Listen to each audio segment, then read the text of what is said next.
Welcome to 5 Minute Bible, your daily guide for your daily reading. Today's March the 2nd, and we'll be looking at Numbers 16 through 17. Now, today's reading records one of the most dramatic and terrifying rebellions in Israel's wilderness journey.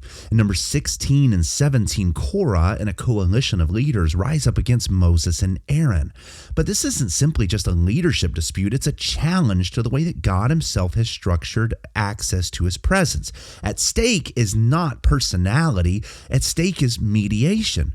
When God appoints a way to approach him, rejecting that way isn't reform, it's rebellion. Now, the story begins with Korah, Dathan, Abiram, and 250 of the prominent men who are coming to confront Moses. And their accusation actually sounds pretty spiritual. If all the congregation is holy, then why should Moses and Aaron stand above everyone else? If we're all special, then why are Moses and Aaron more special? Well, on the surface, it kind of sounds reasonable and almost maybe a little bit humble, but underneath it, it rejects the priesthood that God had already established. And Moses confidently doesn't argue with him. He proposes a test. Let the Lord decide who the rightful priesthood belongs to. And then the next day, the rebels bring their censers filled with incense, and they attempt to act like priests, and they attempt to approach God on their own terms. And what happens next is unforgettable. The earth opens beneath Dathan and Abiram and swallows them alive, and fire falls and consumes the 250 men who are offering their unauthorized incense. And it reminds us of Nadab and Abihu, because God is not confused about how he wants to be approached. He sets the terms. And what is remarkable is that this same people who saw Nadab and Abihu perish before the presence of the Lord are the same ones doing it again. And that is even the most astonishing part, because the next day the congregation grumbles again, and they accuse Moses and Aaron of killing the Lord's people.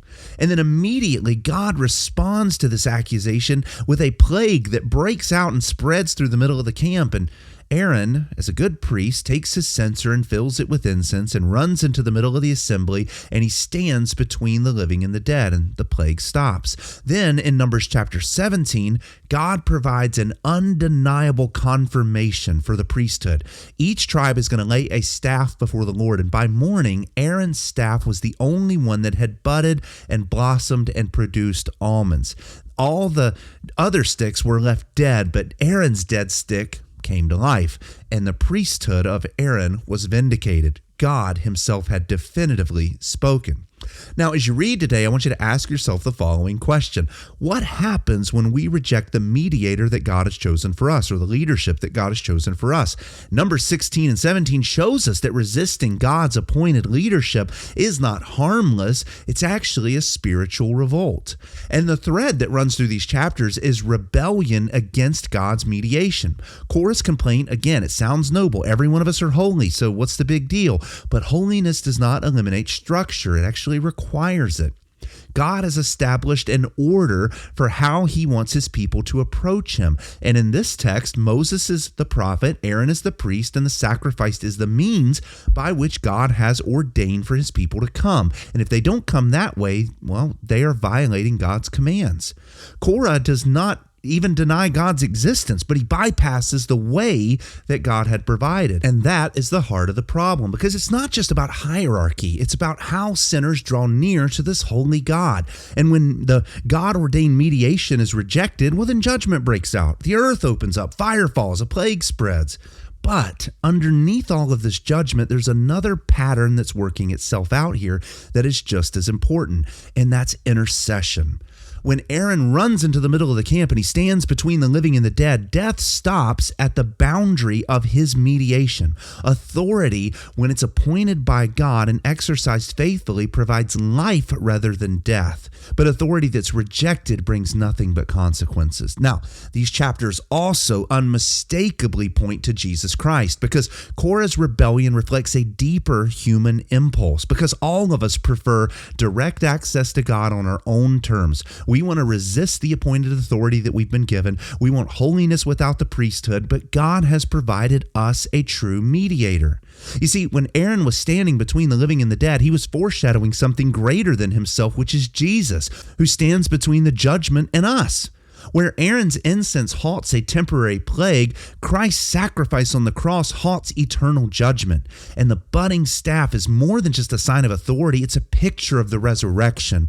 The lifeless branch that was thrown in the tomb now suddenly blossoms and blooms and is alive again. And in that way, Jesus' own authority is confirmed by his life emerging from death in the same way that Aaron's authority was confirmed by this staff.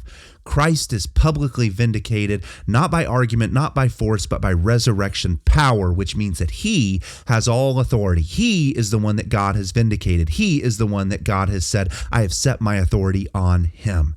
Now, as you read numbers 16 through 17 today, I want you to feel the terror of rebellion, but also the comfort of intercession. Tomorrow, we're going to see how God further defines the priestly responsibilities and how he reinforces again that guarding his holy presence isn't optional for the people if they want to have life inside of his camp. But with that, read your Bible carefully, devotionally, and joyfully today, and may the Lord use his word to sanctify you completely, and we will continue our journey tomorrow. God bless you.